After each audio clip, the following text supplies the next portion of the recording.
当人类第一次用木枝在沙地上画出完整的圆，便触到了宇宙的密码。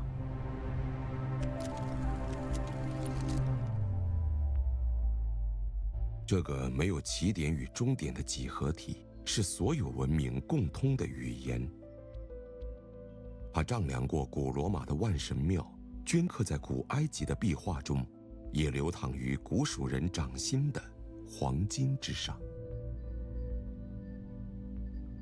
在金沙遗址深处，我们与3000年前的哲思相遇。那枚被岁月浸染的圆形金箔里，藏着先民对永恒的注解。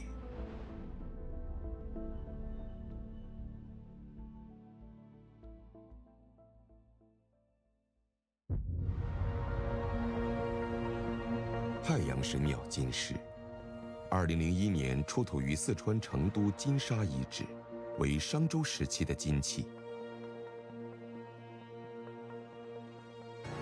这片金饰被发现时蜷缩成团，像一颗沉睡的星体，等待苏醒。当抚平时光的褶皱，一个被折叠的青铜时代正随着这个圆形的舒展，重新开始流动。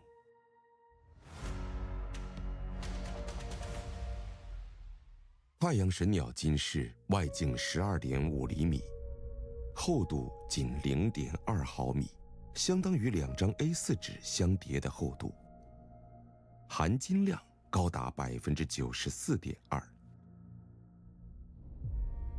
太阳神鸟分内外2层，内层由12道等距分布的弧形齿状芒饰构成圆形，外层有4只神鸟沿圆周均匀分布。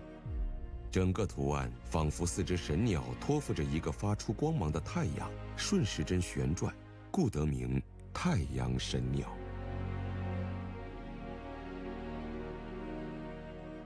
4鸟逐日，12道齿状芒饰居中，这似乎是古蜀人的历法展现。飞鸟的4重身影仿佛4季轮回的剪影，等距的12道光芒将1年的12个月投影于方寸之间。最精妙的是旋转形态，太阳光芒呈顺时针飞旋，而神鸟则沿逆时针飞翔。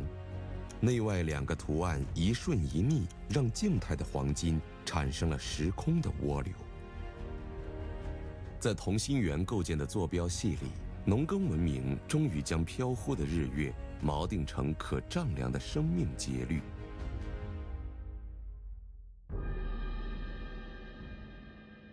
为何是鸟？为何成圆？金沙遗址的同时期文物给出了答案。在古代中国，鸟一直被认为是沟通天地间的使者，是吉祥的化身和希望的载体。众多的青铜鸟、鸟纹图案及各种鸟形饰件，充分说明鸟在古蜀文化中占据了非常重要的地位。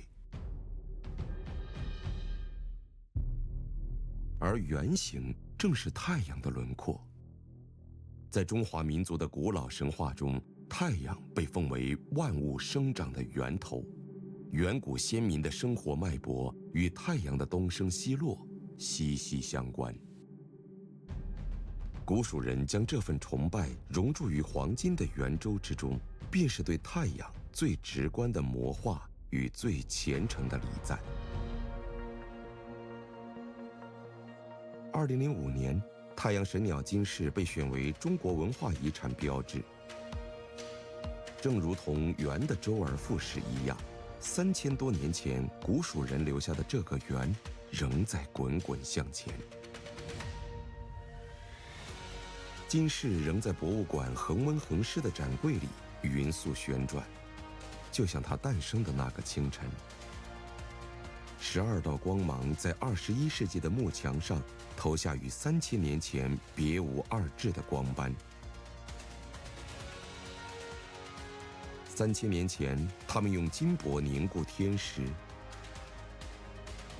；3000年后，我们仍在用同样的几何语言对话天地。这只神鸟跟随神舟6号遨游太空，俯瞰华夏大地。最好的传承，无需深奥的解读，只需一个足够精确的圆。